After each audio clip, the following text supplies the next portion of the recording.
Improvise if she doesn't make it. Okay, I think maybe Jillian, you can start. Yeah. So I mean, I just was asked this afternoon to speak to the experience, but really because I'd written to Lisa when on my way back on the plane on the way back from the White Lions to say that to express my profound gratitude for the community that writes and kind of travels together in these times under the auspices of dark matter, the space that has been created by Lisa and others.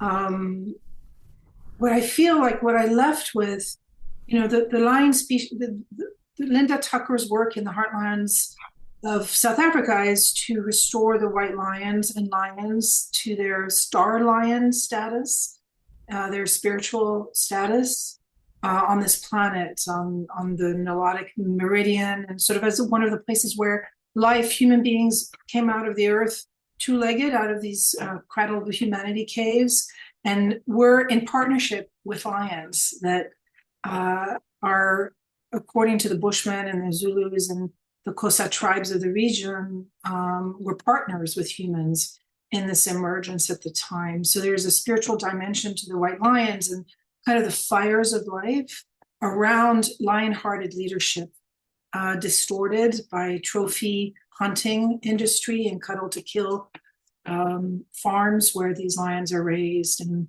so Linda's work is both an activist work and then it's a restoration of the heartlands, the literal lands that these lions kind of arrived on Earth. There are wonderful stories about, beings coming on ships and meeting with the kings and queens of the period later, not 2 millions of years ago when we emerged from the caves, but much later, where in the wake of those encounters, this profound wisdom was kind of downloaded in those regions. And, I was with a group of small people. It's like by special invitation, it's very exclusive. You have to blah, blah, blah, and this and that. And I was just astounded by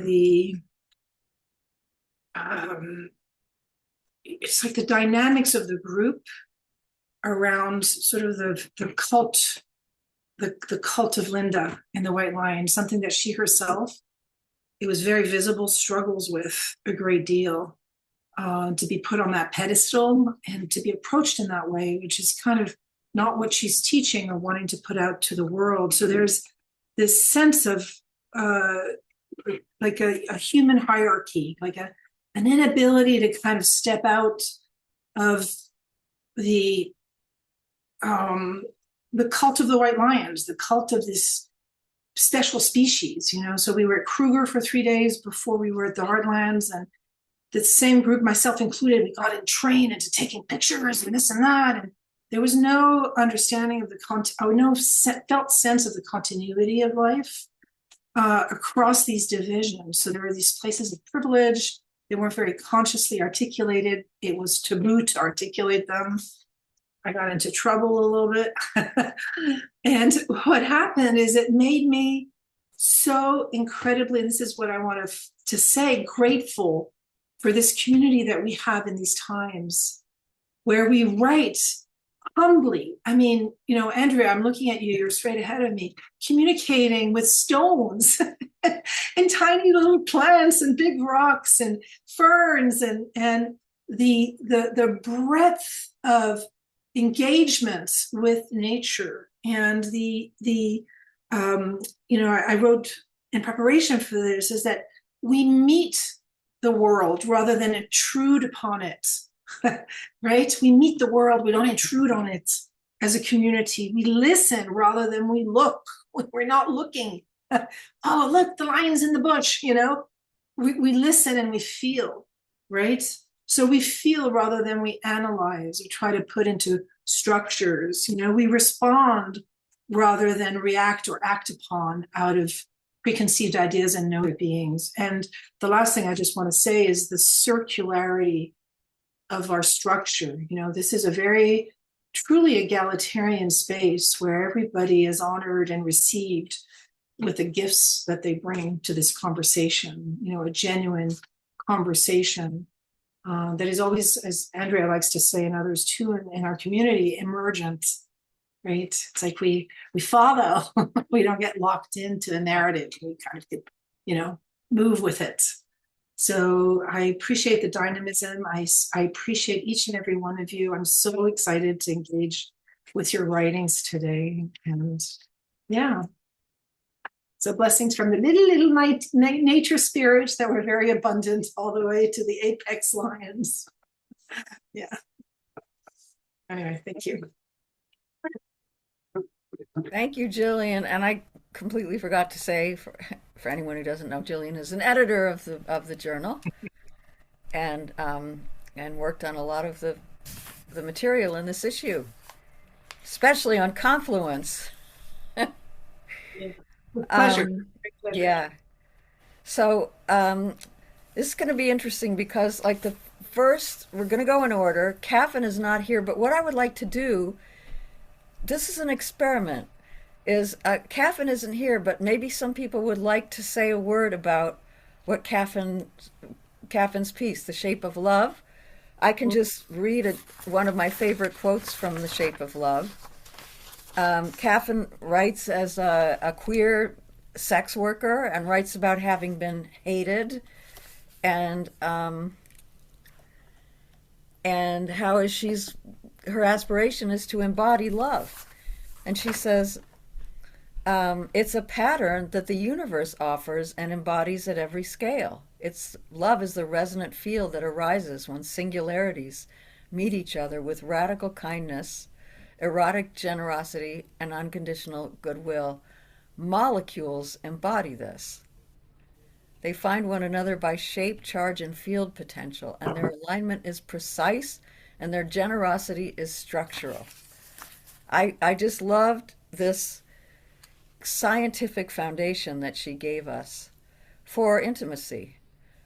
A theme that, by the way, came to us in one of our meetings. It was generated by the conversation that we had about, I think it was in the Grammar of Animacy, that section of the book. But yeah, I loved starting with this piece because the science is all there. Andrea, would you like to say something? Because I know you wrote about this. You're muted. If you've got what I wrote, I'd rather you read that than me try to remember, because I've read about 4 or 5 this afternoon. I know. And I will get confused, and I was so looking forward to meeting and hearing the I authors know, in I'm really sorry about it. But if you've got it, I do. did. Yeah, thank you. I had to pause after almost every second sentence to reread it, to absorb the deep resonance rising in me to the truth, that which I remember and know in my bones.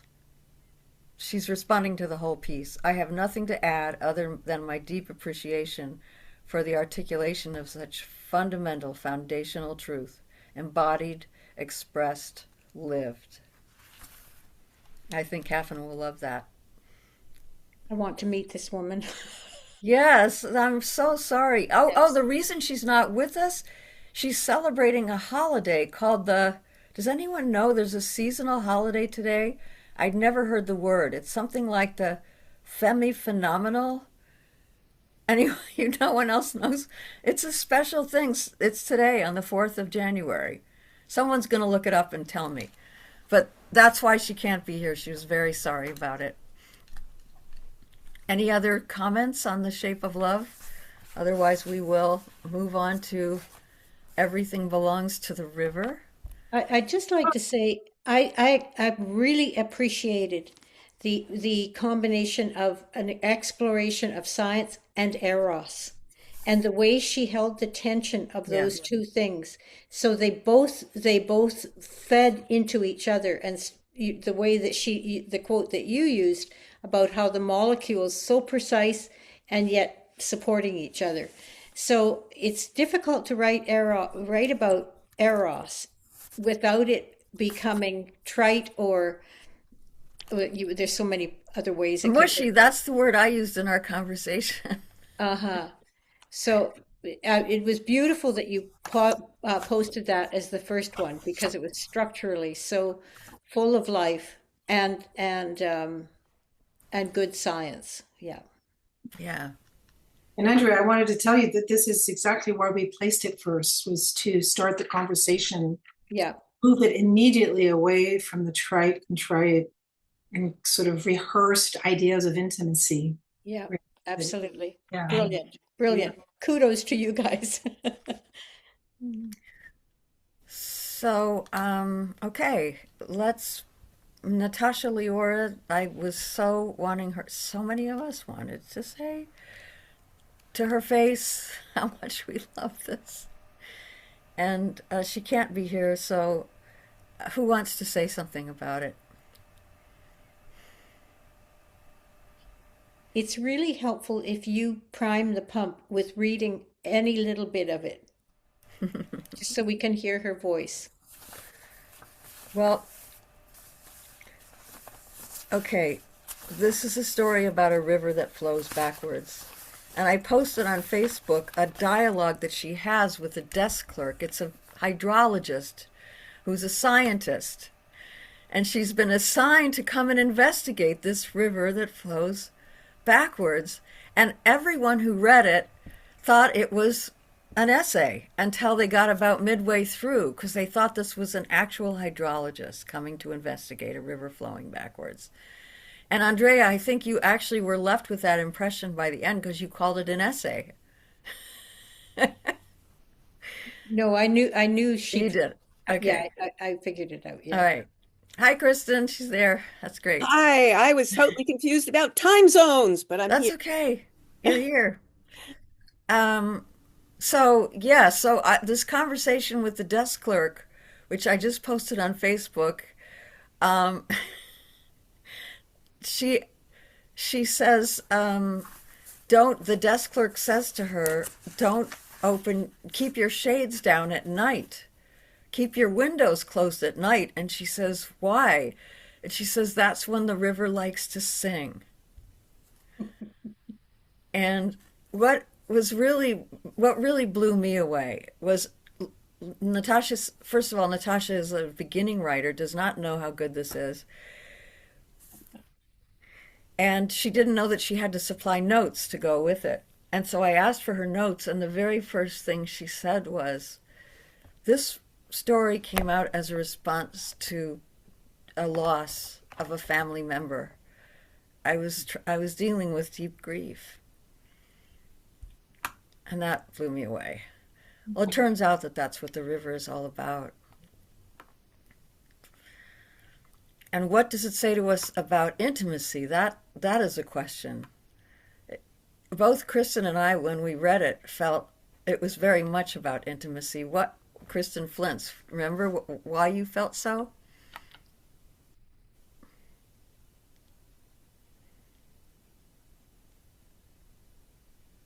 I don't remember exactly what I said at the time. The whole piece to me was so mysterious and magical. I don't know. I think I said to you, Lisa, when I was reading it, I felt like somehow it was rearranging my cells. It felt like a portal to someplace else that was just so incredibly real. And those cherry blossoms that kept coming back. There were all of these repeating themes. I wish I could remember what I said originally about intimacy, but just it transported me. It completely took me and transported me.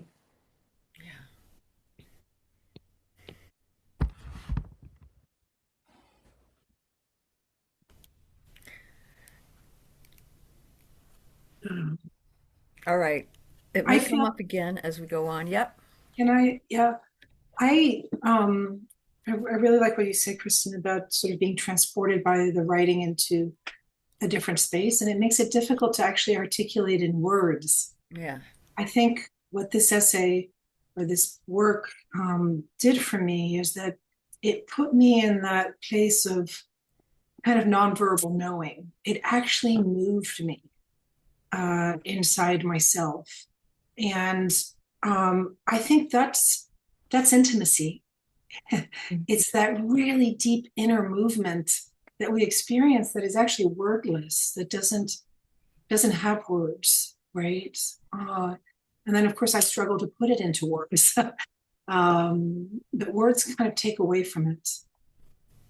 So I appreciated her gift. I think, Lisa is totally right.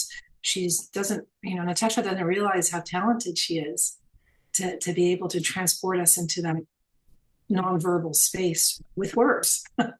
Yeah. I will just read what she herself says about intimacy in her notes when she realized she had to write notes. Writing this, I discovered I was exploring the way true intimacy requires us to surrender ourselves. Ophelia's dissolution into the river reflects my experience of how loss transforms us at a fundamental level. Sometimes true intimacy means letting go of the need to understand and allowing ourselves to be carried by forces larger than ourselves. Mm. I love that. Yeah. There's so many different perspectives on intimacy in this issue. Yes, I think that's a good segue into Sharon and your piece, The Great Divide. What an amazing perspective on intimacy you give us, just geographically, by getting us to picture that great divide and you straddling it.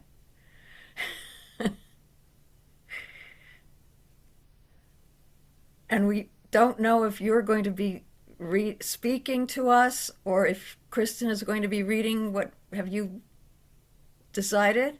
We had a quick tete-a-tete, Yes. and I sat with it. It was about an hour ago, and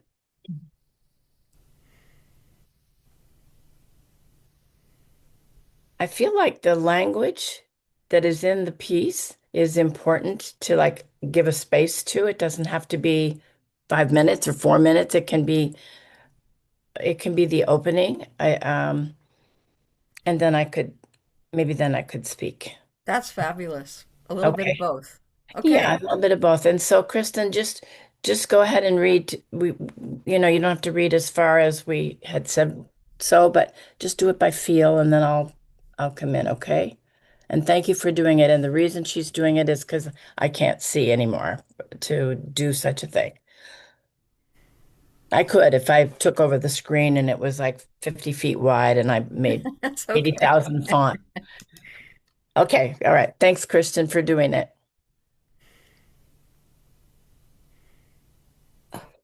Can you hear me, Cher?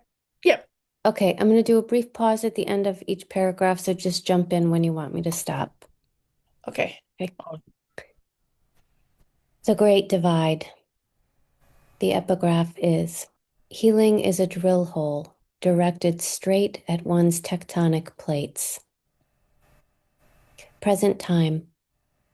Last night, as I was falling asleep, I was given a great gift, an image that took me to an understanding of critical importance, one that I had not, before this experience, given any birth to. In a flash of vision, I saw myself standing, feet firmly planted, atop the geologic crest of the Great Divide, an iconic 650-mile mountainous segment of the Continental Divide that passes through the heart of Colorado, separating the North American continent into Pacific and Atlantic watersheds, a cleaving that is ultimately a result of a massive movement of Earth's tectonic plates away from each other more than 300 million years ago. Before this, only one supercontinent existed, and it was comprised of Africa, North America, South America, and Europe. It was called Pangaea, Can you meaning stop for a second? I realized when I read that tonight, either Asia got deleted or something because Asia's part of it too. I We'll don't know put that what. back in, Sharon. Yeah, well, we're going to do that. I just want to give due homage to the fact that Asia was always part of Pangea. Okay, go ahead, Kristen. It was called Pangea, meaning all lands. Presented with this image of myself straddling the divide, I was transported. I once spent a few days at the Great Divide on the western slope side in Colorado at Grand Lake, both a mountain town and a lake, an experience that remains permanently inscribed in my sinews, all the way down to my own tectonic plates, the deepest region in me where, I believe, my life force resides. I recognized in the seed of what I call an inquiry from the edge. It arrived as two questions. Is there a great divide within me? Are my own tectonic plates part of or separate from the Earth's tectonic plates, those massive slabs of rock deep beneath the planet's land masses, holding everything up? I was very young, probably in second grade, when my family stayed at the Great Divide, a 400-foot deep and 500-acre wide freshwater lake fed by snowmelt from the high Rockies. Although I did not have any knowledge of the geologic nature or significance of it then, nor did my parents speak of this marvel in those days, I felt something there, a physical tugging mid-chest, a magnetic force pulling me in, taking me back, as if I had been stolen, ripped from home, and now returned. One early morning at Grand Lake, I woke up on the top bunk of Redbird Cabin while the rest of my family still slept. I wanted to get up and go outside, but I knew not to do this alone without permission. It would have set off my father. So without leaving the top bunk, I slipped quietly out the screen door into the early mountain morning and headed straight for a giant gray boulder, higher than my head, standing out in front of our cabin. Scaling this rock, really a small mountain to me, with nothing but my white rubber-bottomed Keds for gripping and my fingernails to provide a little balance, I summited, then took in the quiet, the lake, the mountains, and the vanilla aroma of ponderosa pines filling the air, and then my lungs. I did not take in the view from the little mountain I was sitting on top of. The view was of no interest to me because something far more encompassing had overtaken me. I belonged to everything and felt intimately one with the rock, the lake, the mountains, the ponderosa pine aroma, and the air. This oneness experience was more ecstatic and quiet than any view could ever be, or than I had words or concepts to describe even to myself, until now, pausing to reflect. I had That, been full. that's good right there. I think it's good enough. Thank you, Kristen. Thank you.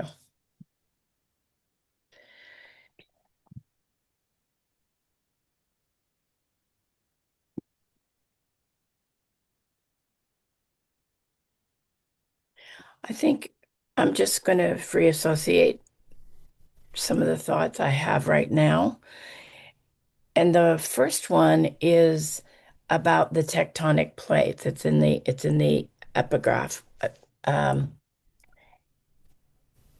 Underlying this whole piece story is healing. And the healing that is being brought forward is a return to the original oneness. Not that we honor this, that, the other, but that there is a radical oneness. You can call it intimacy, that has been shredded everywhere. For me, as an educator, faculty, teaching all these science courses, we relentlessly pick apart what makes up a rock, what makes up a tectonic plate, until there is nothing left of the whole.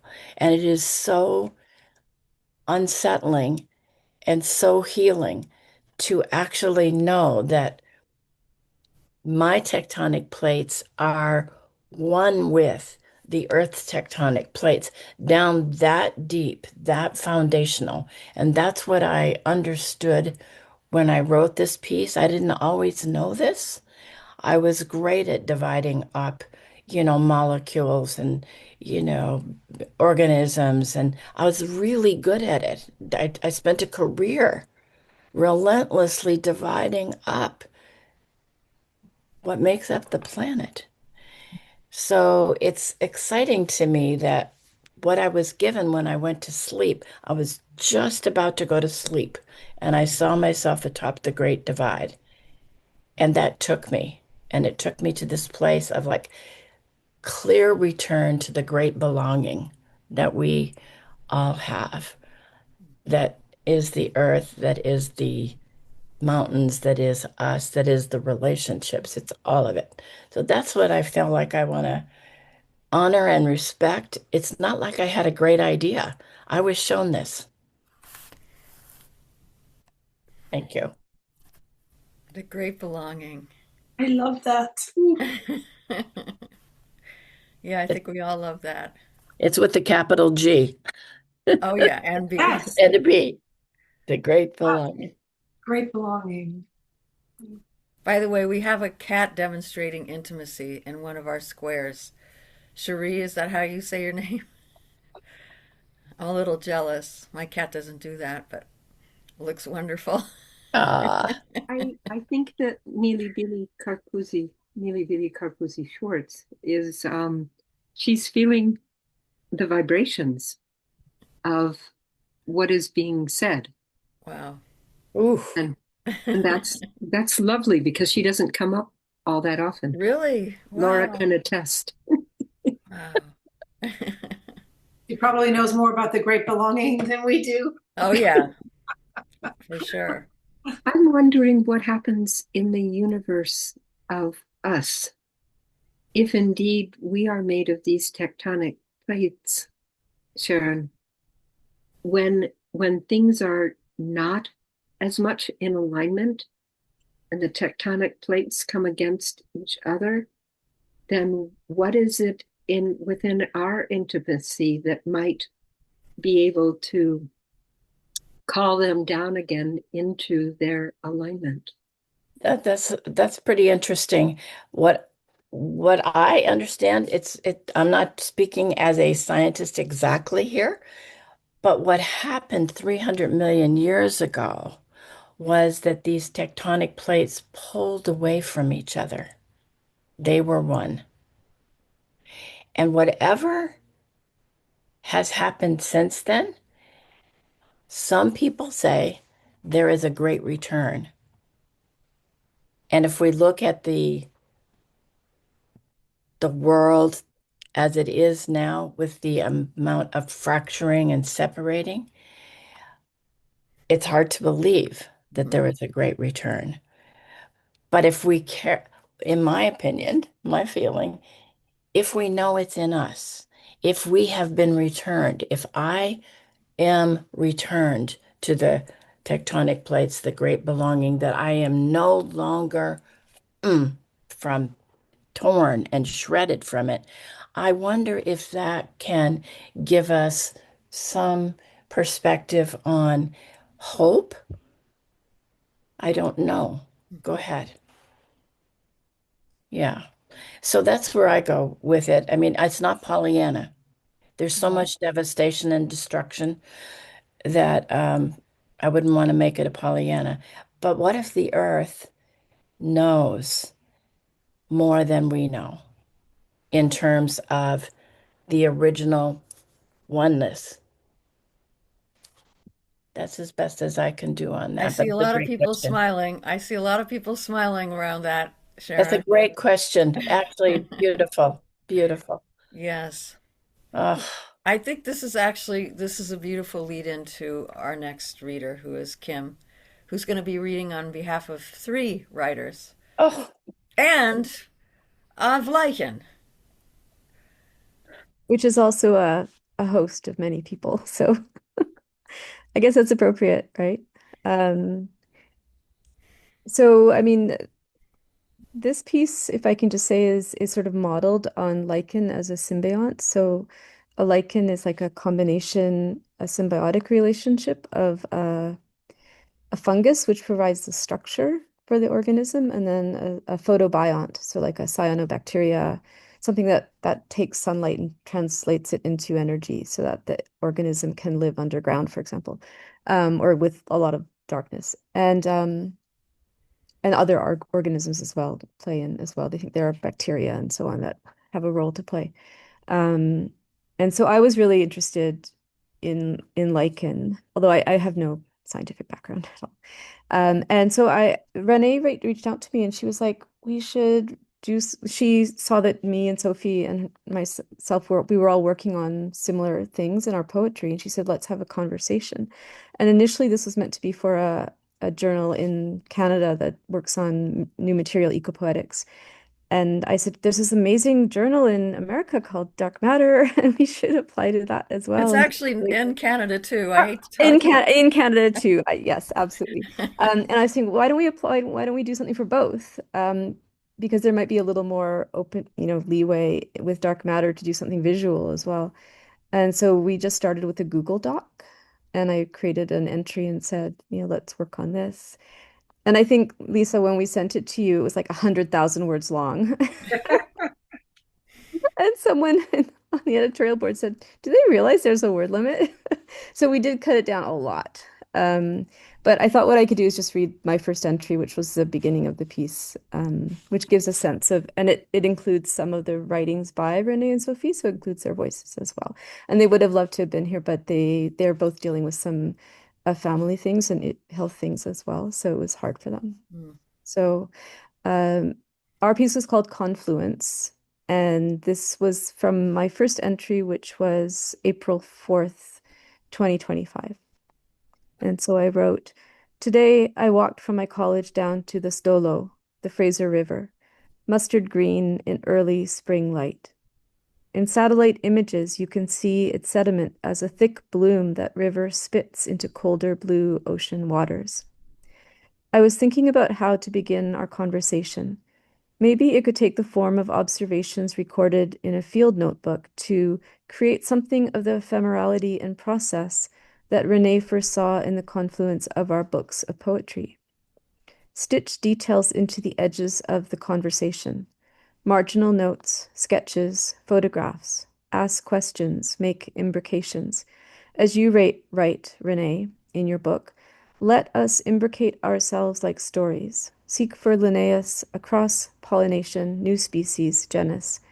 A means to open categories, reorder sequences, add variety to classes, and write books which you could read at bedtime to unborn children. Might this capture something of the draft-like nature of writing, interwoven with ecological systems that I think we each seek to embody in our poetry? I see this poem as process, as transcript, Renee, in your visitations. Poems where they become transcriptions of the visits birds make to your garden. Junco, Hymulus, Larus delawarensis, Passer domesticus, Poikile atricapilla, Quiscalis, Quiscula. And Sophie, in poems where you create such a generous space and opening for the Kagawang River and its kin to speak. A sharpie tied to a string tied to a tree branch, so that the marker records the wind's movements on paper. Gold letters you scatter, now frozen in the river's ice, sifting through layers of sediment, disintegrating through seasons. From your poem, August 19. Quote, I've started floating my camera on the water in an attempt to see from a different perspective. The river documents my paddle and a bee, mu. And from July 7th, 2021, the letters are decomposing. Reading your books makes me want to create such intimate spaces too, if I can figure out how. I've been thinking, not yet writing, for several years now, a book about old-growth specklebelly lichen and time I spent in protest camps at Adaishk Ferry Creek on the west coast of Vancouver Island. I love the name specklebelly. It comes from the glittering speckles on the underbelly of this lichen species, Thallus. But as Robin Wall Kimmerer might ask, what does it call itself?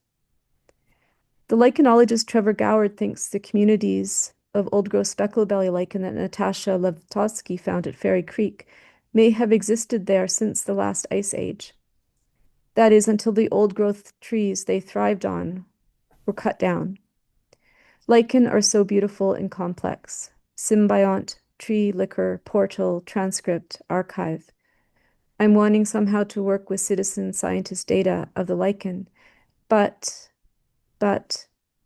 I want also to create space for specklebelly to speak for itself. I don't yet know how to do this, or if it is even possible. Rather that as a human poet, I write always around the edges, approach slantwise, listen, imagine, offer my attention. I like how your book, Sophie, is a long conversation with the Kagawang, how both of your books work through time. So that was my first entry, and we were off. So we had this wonderful online conversation that we managed to put into a sort of visual format where the visual format is meant to pay homage, I suppose, to the structure of the lichen thallus, like what it actually looks like if in a cross section.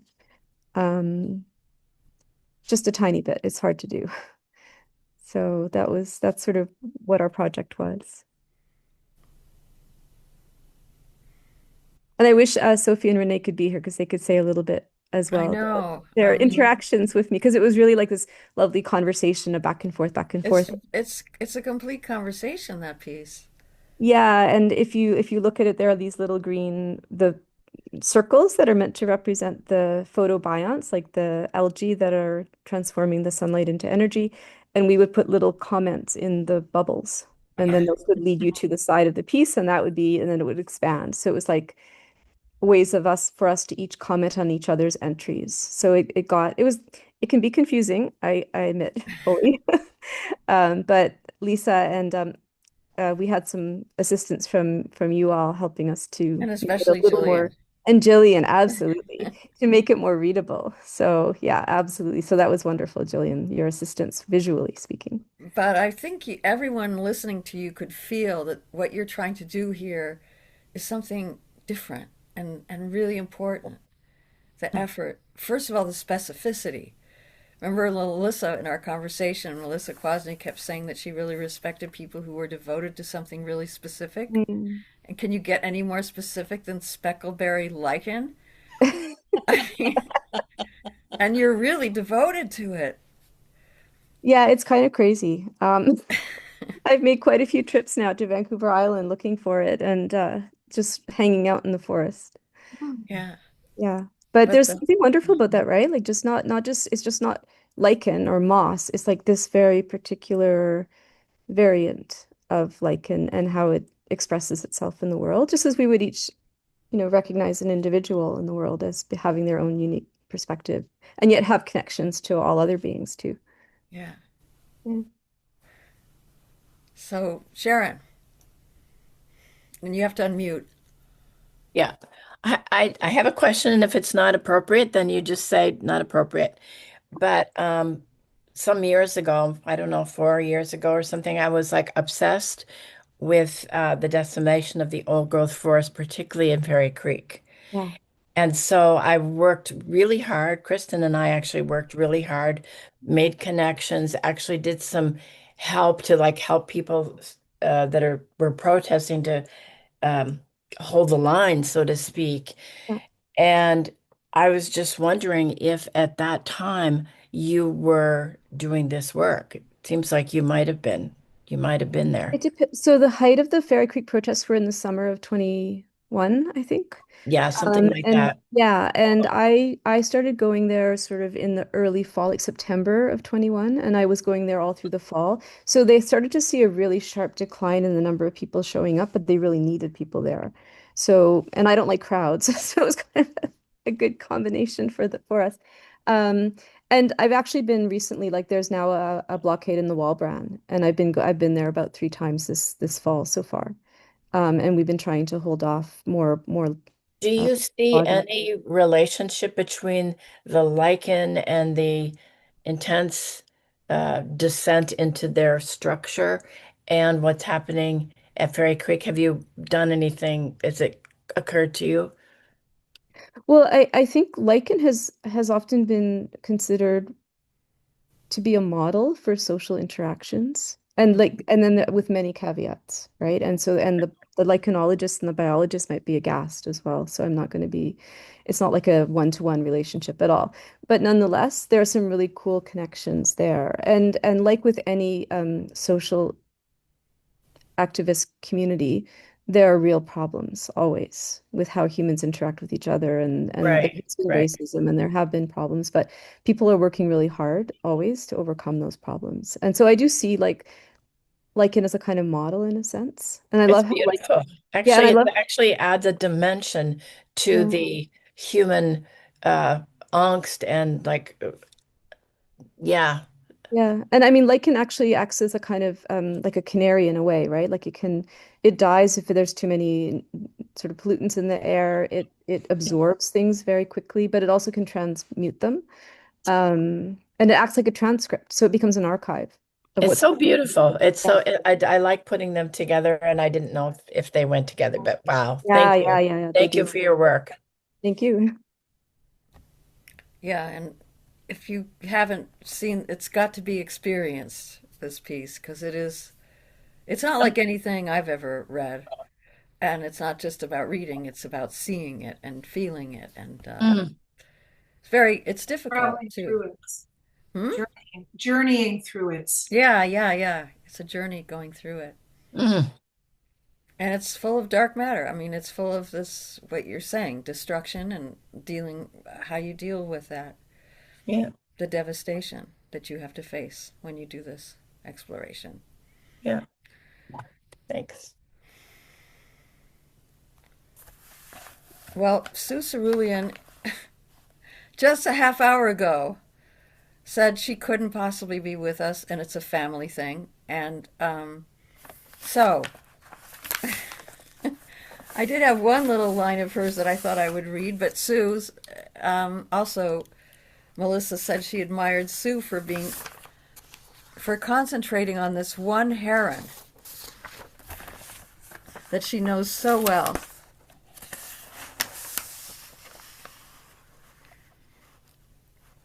And I don't know if I can even find the passage. For more than 20 years, I have observed this particular bird, and in season his mate. I know his preferred perches, have watched him tend his feathers and fall asleep. I've seen him catch and swallow needlefish, catfish, bluefish, mullet. And most thrilling of all, I've learned how he dances with his mate to maintain their marriage. If I hold perfectly still, the pair allows me to watch the renewal of their vows. So we're just, the respect that's being shown here is very moving. You, Kim, and Sue in her piece about the great blue heron.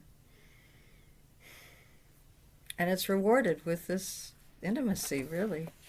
Being able to see them renew their wedding vows. Wow.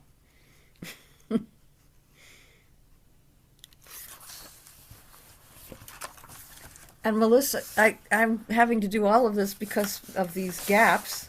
Melissa has company. She couldn't leave her company.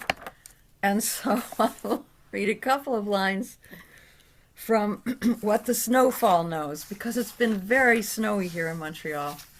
And those of you who are in the Northeast, I think you're getting a lot of snow too. These poems, we discussed them in our conversation, and we realized that each line resonates, and you could spend minutes just contemplating each line. So I'll read two from What the Snowfall Knows.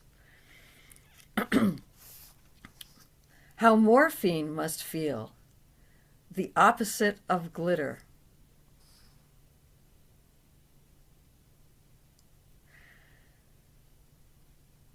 It is the open spaces within the crystals that absorb all sounds.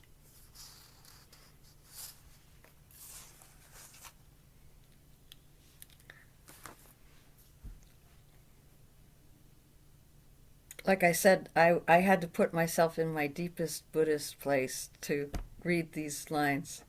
You have to get very still and intimate.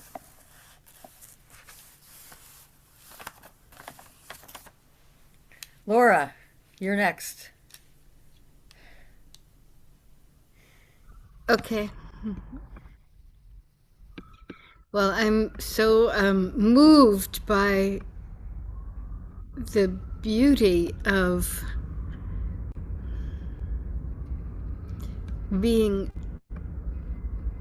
dwelling in the natural world so thoroughly, so intimately in these pieces that you've read. And oddly enough, my pieces, now have to find it because my printer broke today. So I don't know why it came to me when I was thinking about intimacy, oh my gosh, now I have to find it. Hold on a second. About what happens when you truly are engaged in myth, which is a direct experience of interbeing, and how the telling of, or the manifesting of myth actually lets the mind discover that place, that inextinguishable oneness place that is there. So I'll just read a piece and then see what happens. This is from the middle of A House of Breath and Feathers. I was infusing my voice with all I felt, with the tragedy in the story, the crime of wanting something for oneself, the violence of greed and desire without heart, the girl taken away from her world, even the sadness of the magician who was jealous and self-serving.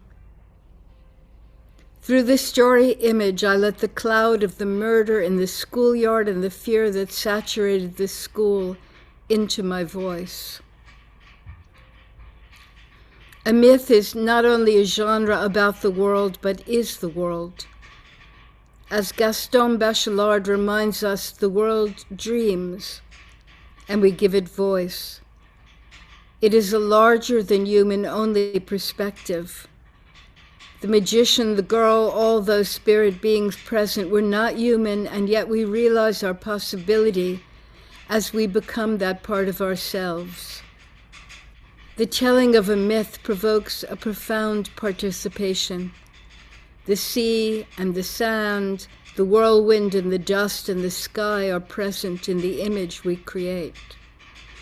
I'm really speaking here about for me, the actual jewel of the engagement in myth is not just the text or the content, but it is what happens because of reciprocity, that we listen the way a plant listens. We actually create image, existence, moment by moment, in the act of responsive listening. What was emerging between was the listening beneath thought, from the place where we are connected, the dream time that lets one thing become another, the dream time where there is no separation between the ordinary world and the magic world. I'm standing in a public school where there was a murder, and I'm telling a story to 400 kids of all ages.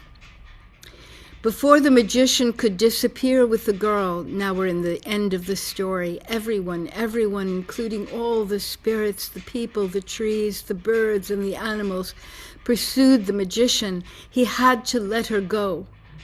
But he took revenge. He took revenge. If he could not have her, no one could have her. He turned her into a long-legged bird, a bird like a crane, a bird called Brolga. As I told the story, I became the bird. I stood on the stage as myself and the bird. We each became the girl, the water, the birds, the magician, and everyone who saved her. And one last sentence. The vastness and intimacy of immersion in the myth is singular.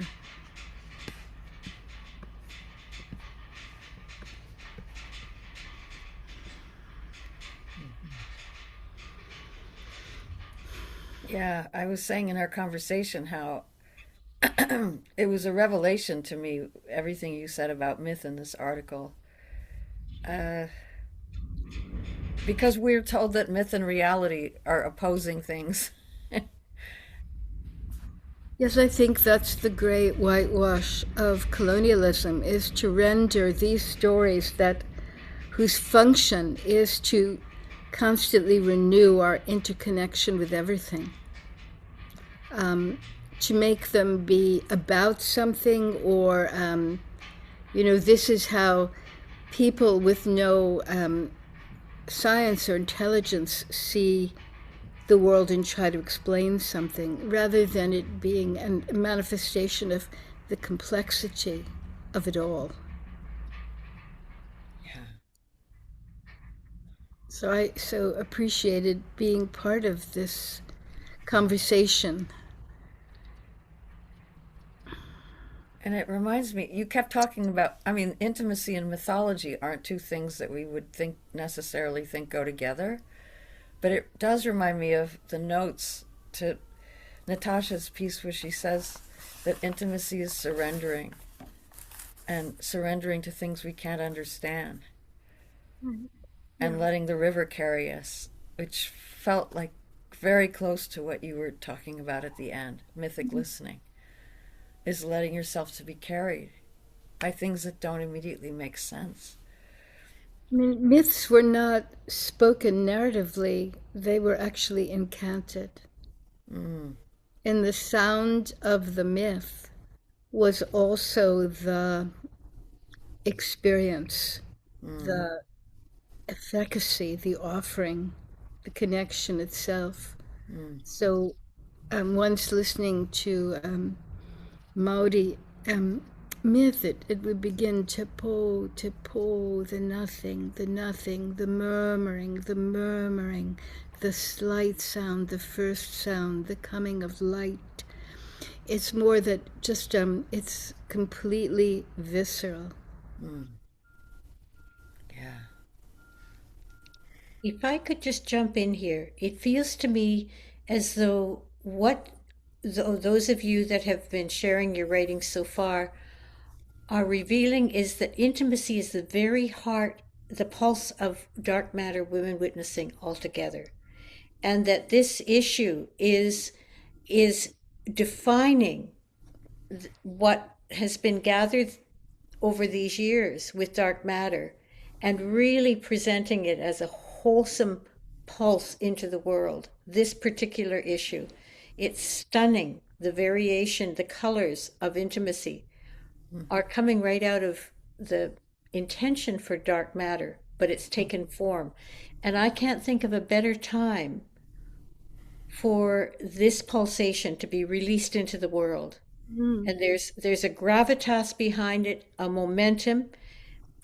When I hear each of you speaking right from your heart, what you've revealed of your own intimate experience, there's a resonance and a thread linking all of these things into the most magical carpet imaginable. So I just wanted to add that. Thank you, Andrea. I think that's true. And I think that a fire truck has just pulled up. These lights, red and green, are just flashing right outside my window. I don't know what that signifies. I hope that there's not a fire, but anyway, maybe it signifies that what you're saying is absolutely true. The lights are all flashing.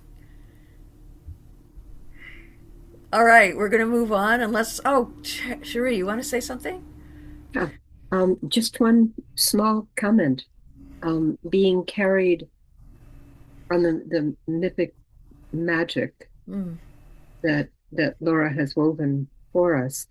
I'm reminded of a concept that was brought out by Rabbi Zalman Schachter Shalomi of blessed memory. It is that just as plants are heliotropic, that they turn toward the sun, that we are theotropic. We turn toward God. And that point of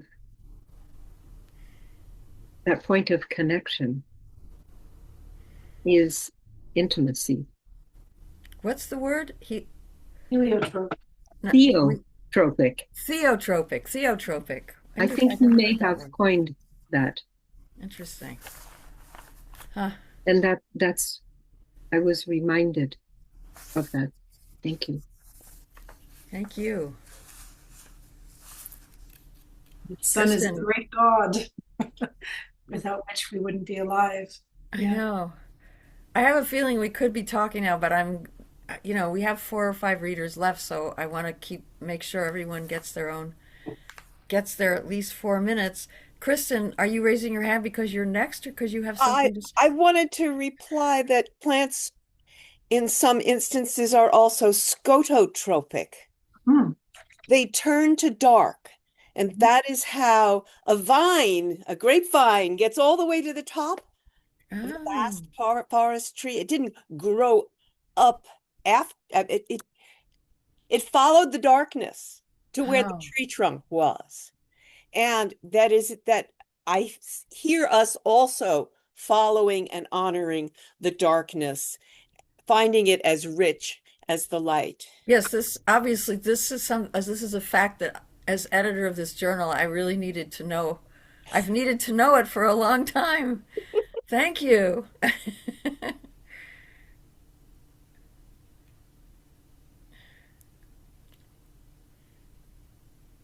Anna, you're on. Oh, I am. Yes. All right. Well, I have been going to gatherings for a long time now, and even this morning, where people are agonizing over the destruction of the natural world and trying not to dissolve in fear and rage and despair, and trying to know what they can do that matters. And it is so comforting to be in this gathering, in this community, where we are doing something that matters. I have been doing not just writing poems about it and trying to batter other people's hearts and let the natural world in. I've also been going to Christmas bird counts. That's my Christmas. I'm out in the natural world on a Christmas count from first light to midnight, listening, honoring every single bird of every single species, and gathering in that information in the largest citizen science project in the world. Wow. Which has been going on for 126 years in the entire Western Hemisphere. And what I'm doing is an act of great intimacy. I am greeting every bird as it shows up with delight, with honoring it with its name, with recognizing, recording it for all time. At the same time, it's an act of witness for the birds that don't show up, and recording in my heart the absences. I think that's what we're about. The act of we're about here is the act of witnessing. And I was going to read you about the ark, but I'm not.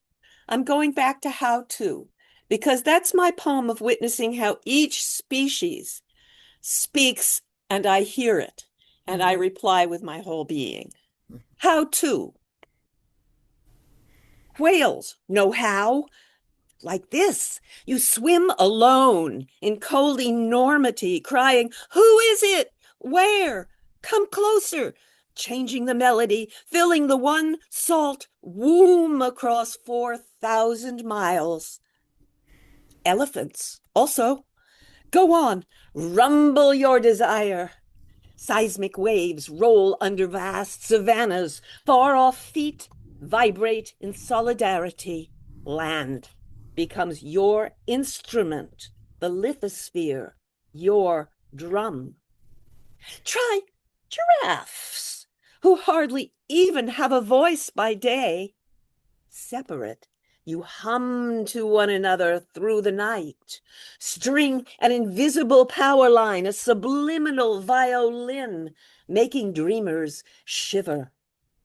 Or cranes, up 20,000 feet, crossing the hemisphere, the trachea coiled and crammed inside your keeled breastbone, bangs on your heart as you shake skies with a unison call. Or oak, any of the standing people, you keep sewing secret threads among species, lovers touching under the table, while at the party, on the wind, you mingle, warn, insist. Now, bloom now. And the fungi, for heaven's sake, death cap, angel's trumpet, are you listening? Even the least orchid, whose seed is one grain of dust, one drop of oil, you cast yourself into a throng, into the stratosphere. Not to mention stars, who stream gases and gravity across the void, trying to coalesce. You are flung apart, together, circling galactic center. Your crazy orbit wobbles, but go on. This is how we sing.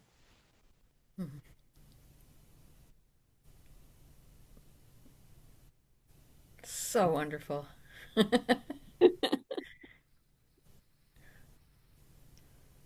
And Yeah. this is what I can't say to 99% of the people I know, whom I love dearly. Thank you that I can say it to you. Many of whom, as I understand, are scientists. Is that correct? Mm-hmm. Mm-hmm. That's correct. And they're Yes. out on the bird counts with me, and they are very competitive, and they're gathering that data, and they're going to analyze the hell out of the data, That's right. but they aren't experiencing it. They aren't there with the birds in the totality of the moment. Could you ask them all to read Everything Belongs to the River? I will. I will. The Virginia Native Plant Society is meeting tomorrow. I think I'll do it there. Great. That was wonderful. Okay, we have to keep going. Sydney. Hello, I'm Hi. Sydney. I haven't met most, if not all of you.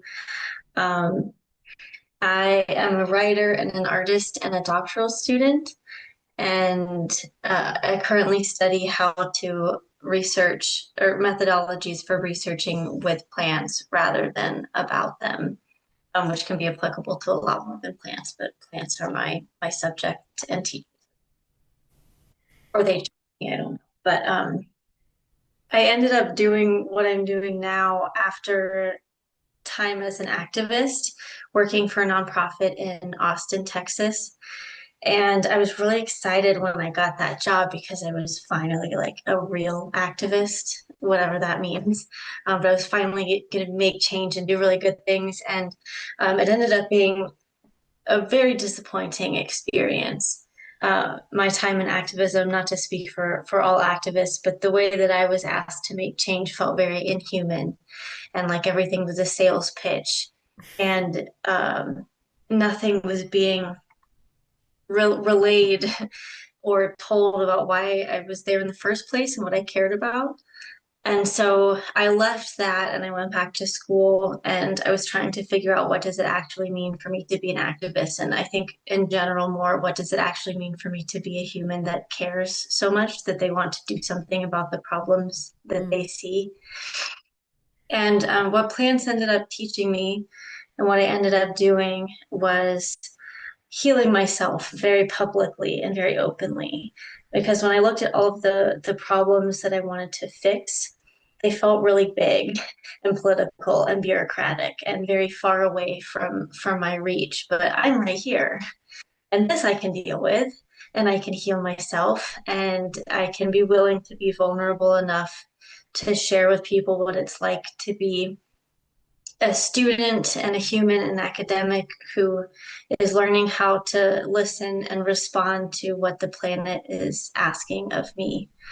So I wrote an essay about tea drinking, which has been a surprisingly integral part of my doctoral research and my academic work in general, which academia may or may not care to hear about, but my research would not be what it is if I didn't drink tea and if tea drinking wasn't such a ritual of entering into relationship with plants and with myself too.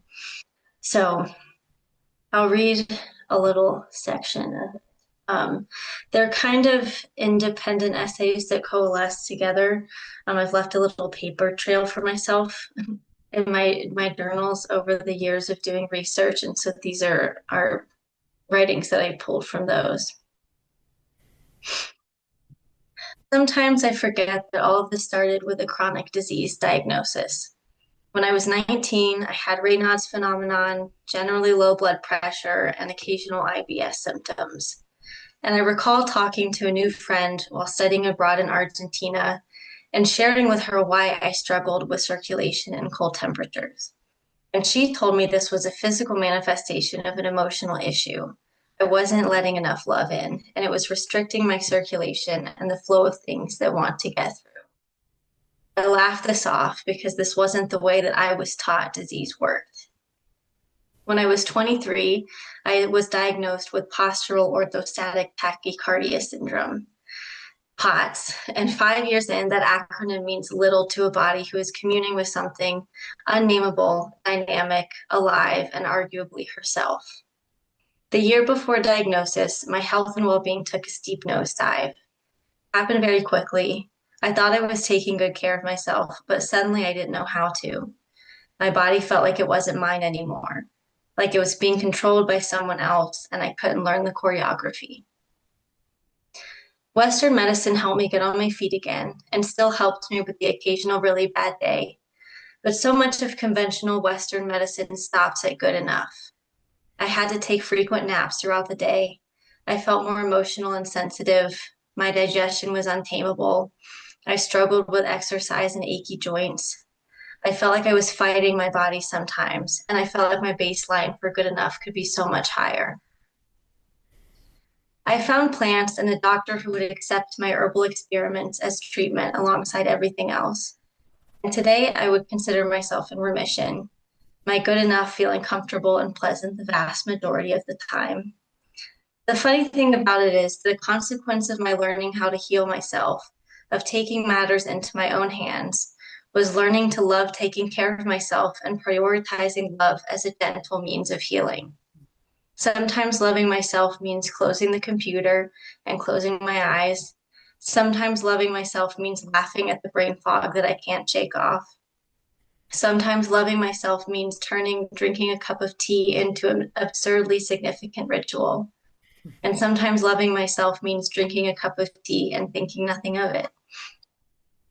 Recently, I've begun lowering the dosages of my plant medicine regimen. I drink teas more often than concentrated tinctures.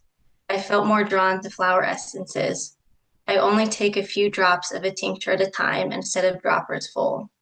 I've been craving gentler medicine found in teas and food and little mugs of miso soup. I think I'll stop there.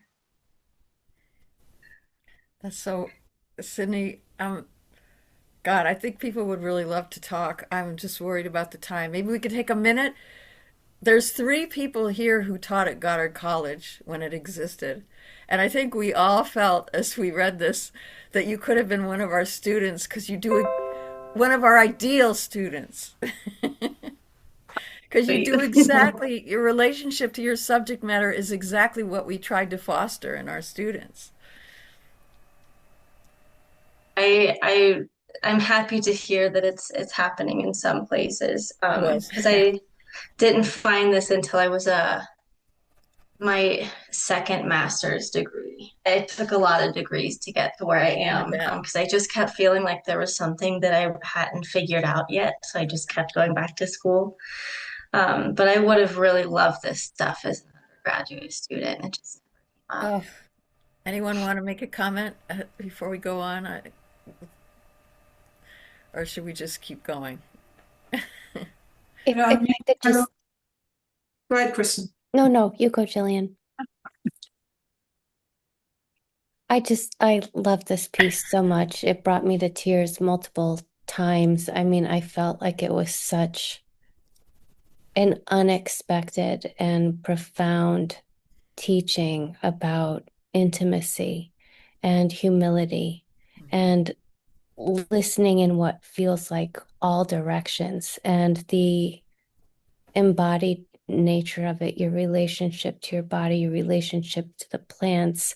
It was just absolutely stunningly unique and unexpected and beautiful, just beautiful. Thank you so much. Oh, thank you. Yeah, I second what Kristen says, and I also, you know, in shamanism, there is, illness is an initiation, and it's an initiation into this profound relationship with oneself and the world, and it's also an initiation into greater love, the kind of love that the Shape of Love essay was talking about too. And I felt that reading this piece, and I'm so glad you chose the section that you did because it captured that. When you write, my body felt like it wasn't mine anymore, like it was being controlled by someone else, and I couldn't learn the choreography. And yet you learn that new choreography through your relationship with plants. I just thought this was fabulous. I love how you write about your process. Thank you. I appreciate that.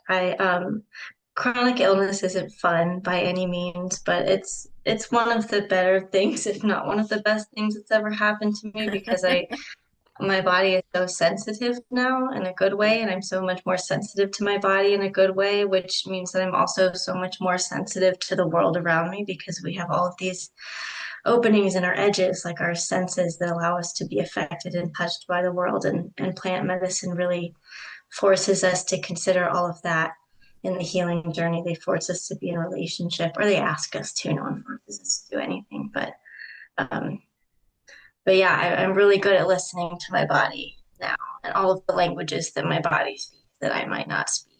All the languages that my body is speaking. A That's great wonderful. language. Yeah. All right, I'm sorry we have to keep going. We always think, oh my God, there's going to be time, and then there's never time. Luckily, Anne Bergeron's had a family emergency. She's with her mother in Burlington, and she was so upset, but we wouldn't have had time. We have two more readers, and Jillian and I were going to do a reading of Dorval, the French translation, the French, and then the translation.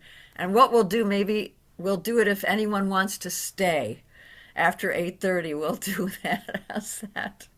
It'll be a little bonus. But Anne, one sad thing about Anne is she's one of the only two writers in this issue who managed to write about both human intimacy as well as human tree intimacy. And luckily, we do have another writer who wrote about both of those things, and she's up next. And that's Chris. Yeah. um, I might steal Lisa's line. She likes to tell people that I never wrote a poem before. But now I have, apparently. Previous to about a year and a half ago, I was mostly, all my writing was either academic or technical.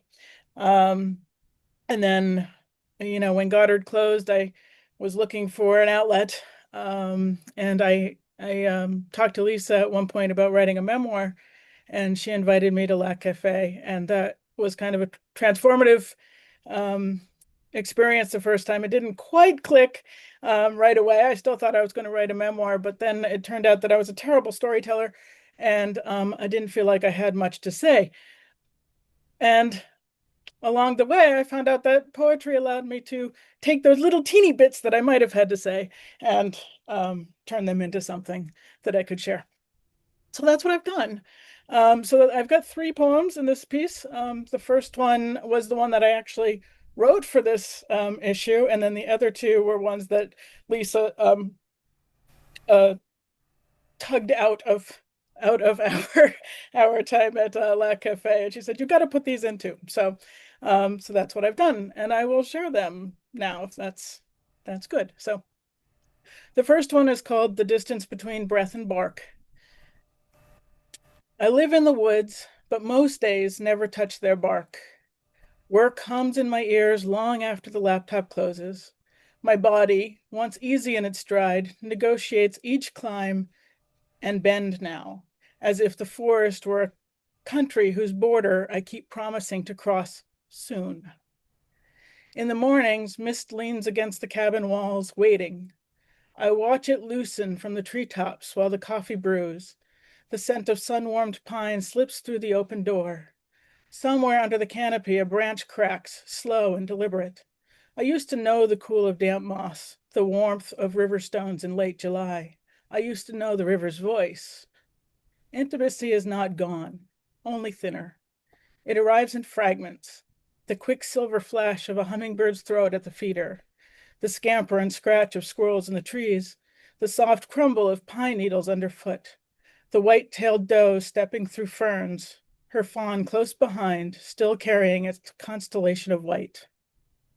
On humid summer nights, the forest begins to flicker. Fireflies thread their light between trunks, lantern after lantern, rising and vanishing in the dark. I stand on the porch watching their slow pulse, a quiet signal I do not yet know how to answer. Some absences are not complete, only clouded. Smoke from Canadian wildfires hides the mountains. I cannot recall their exact edges, as if memory itself has thinned, and something in me matches the blur, a shape still present but harder to name. Still, there are days when I make the crossing, down the path, past the leaning pine, through a forest stitched with maple, oak, and white pine. I slow until the forest recognizes me. I do not speak. A chickadee lands close enough that I feel the faint current in its wings. In this moment, the distance between breath and bark dissolves. Wow. First one. So these are the 2 that Lisa that I wrote at La Cafe this last fall, this late And they're summer. both really short. They're really short, yes. So Tannin Lake, I took a float in the lake while I was there, even though it was cold outside. And Tannin Lake, I float in the tannin dark, alone but not lonely. On shore, women's voices rise and fall, threads of laughter carried just far enough to remind me I belong. I let the lake lift what I cannot, the ache of joints, the wear of weight. The water folds around me on skin long starved for it. Every bone remembers ease, as if the tannin dark were kin to blood and memory, to the slow dissolve of everything into earth. And last but not least, with her, I never feared darkness. In the dark, she knew me by touch alone, mapping me in a language that didn't need sound. We trusted our bodies more than words, tongues spelling truths we'd never confess over coffee. Every scar was an opening, every breath a tether. Her thigh parted me like a question, and I answered without speaking, hips giving what mouth could not. Her hand lingered at the base of my spine, steadying, urging, and I wanted to live there forever between pulse and ache. When the world woke, we folded back into names, into work, into shoes by the door. But there, in that blessed blindness, we were only pulse and sweat, the clench of fingers tangled in sheets, the holy grasp of finding and being found. Wow. Thank you, Chris. Without you, there would have been not a trace of human to human intimacy in this reading. So Thank and you know, that was quite a moment. Wonderful. So our last reader unless people want to stay on and listen to Jillian and me, will be Ruth Wallen. Actually, I think my piece, if especially the whole of it, which I would read, does deal with human to human intimacy as well as human to tree. You're right. Yeah. Very much. Anyway, I remember going out at night and looking up at the stars and wanting them to see us, not to save us. Please see us, to see what happens to a planet when we haven't learned how to love each other, that we could become an object lesson for the universe. So I'm quoting from Joanna Macy, who may bemoan that we haven't learned how to love, but I think that her work so profoundly teaches us how to open our hearts. I've been very influenced by many of the practices that she developed, in particular, her spiral that reconnects, her what she calls despair work, honoring our pain for the world, turning towards loss and facing fear instead of away. And then that can read to seeing with fresh eyes. So I thought I'd read an abridged excerpt from the end of the essay. Macy describes her experience of the shift to seeing with fresh eyes so vividly. Panicked on a jam-packed train, thrust by the crowd up to the top berth, she tried to retreat by reading a book about Buddhism, but the teachings on the nature of suffering led her gaze back to the crowds below. Suddenly, I was no longer enclosed inside my own body. Everything out there, each gesticulating, chewing, sleeping form, each crying baby and coughing heap of rags, and the flickering, swaying carriage itself, was as intimately my body as I. My interior was now on the outside, inextricably mixed with the rest of the world, and what I had tried to exclude was now at its core. Touching her vulnerability, her heart broke open to those around her. I am reminded of my experience with the oaks, ravaged by gold-spotted oak borer, with whom I have frequently walked for years in Pine Valley. On one occasion last spring, I chose to seek shelter from the blazing sun under a young tree that I had never sat with before. Seated close to their trunk, I felt a tremendous force field. Was it all right to sit there? I sensed a tepid yes, but don't expect me to comfort you. Facing the tree, I suddenly felt enveloped in the full weight of growing up in a charnel ground, the remains of elders, parents, grandparents, aunties and uncles, friends and relations, all strewn about, while the rich web of mycelial connections withered underground. How desolate, standing alone, somehow finding the will to grow as the surrounding forest decomposed into soil. An ice helicopter flew by overhead. With all your birds in the sky, can't you see what you were doing? Drill, baby, drill. From the ozone hole to the sinkholes in the permafrost, how many holes before you take down everyone with you? I am still pondering the oak's question. At the time, all I could do was to sing the mantra of White Tara, evoking the power of melody to summon the compassionate, healing energy of the universe.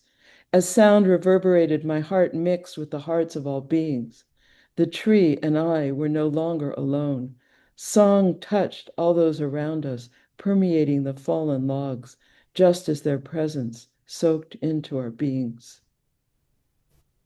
I know that if business as usual continues, if people persist in perceiving of our planet in terms of what can be extracted for immediate gain, the future is not bright. This knowledge strengthens my appreciation for my intimate relationship with oaks, bestowing unexpected resilience and creative power as I continue to tell their stories. When a loved one is dying, you don't turn away. You stay with them. Your bonds provide strength for both of you. Someday, may we look up at the vast brilliance of the stars and thank Joanna Macy for teaching us how to love.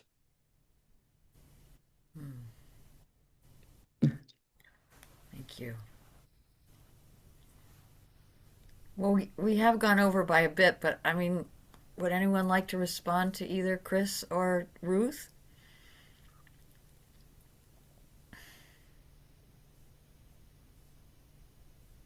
I'd like to respond to Ruth, if I may, with the Oak's question or the Oak's teaching of not to look for it for comfort.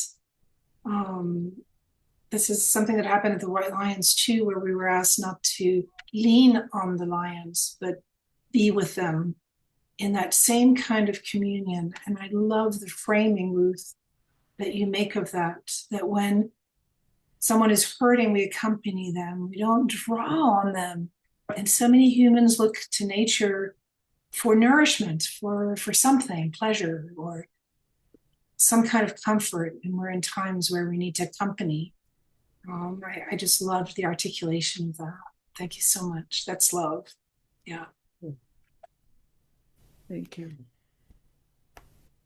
It's impossible to avoid that word. Well, why would one want to avoid that word? I just sometimes don't trust it. There's so much light washing going on, in case you haven't noticed. Wait, So, oh, go ahead. Amy has her hand up. yeah. Yeah, I just want to say, Ruth, there's two things that were so powerful about what you shared, and the thing, the permission that you asked about entering the energy field of the tree, and the other was witnessing. The power of your just witnessing is just amazing. I mean, it's so important. So thank you so much.